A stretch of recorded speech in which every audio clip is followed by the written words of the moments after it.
এবার বাংলায় চালু হবে অন্নপূর্ণা প্রকল্প। প্রতি মাসে মহিলারা পাবেন 2000। কবে?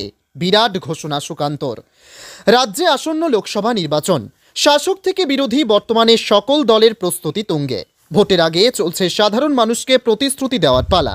এরই মধ্যে এবার লোকসভা নয়, 2026 সালের বিধানসভা নির্বাচন নিয়ে বিরাট ঘোষণা বঙ্গ বিজেপির রাজ্য সভাপতি সুকান্ত মজুমদারের।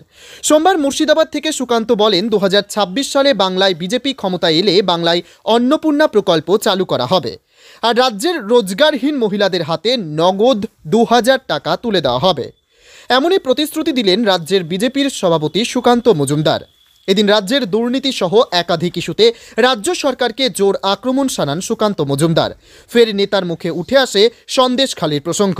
সাফ মাথায় সুকান্ত বলেন, সন্দেশখালিতে ইডি অফিসারদের ওপর হামলার ঘটনায় রাজ্য কোনো পদক্ষেপ না করলে কেন্দ্রীয় স্বরাষ্ট্র মন্ত্রক এতে হস্তক্ষেপ করবে।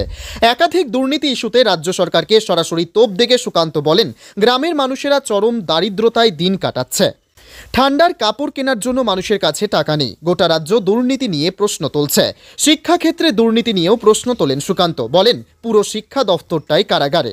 এক একজনকে কারাগারে যেতে দেখে সবাই রীতিমতো কাঁপছে। শুধু তাই নয়, এরপর বিস্ফোরক মন্তব্য করে সুকান্ত বলেন, তৃণমূল কংগ্রেস এত বড় দুর্নীতিতে লিপ্ত যে তাতে মহাভারত লেখা যেতে পারে।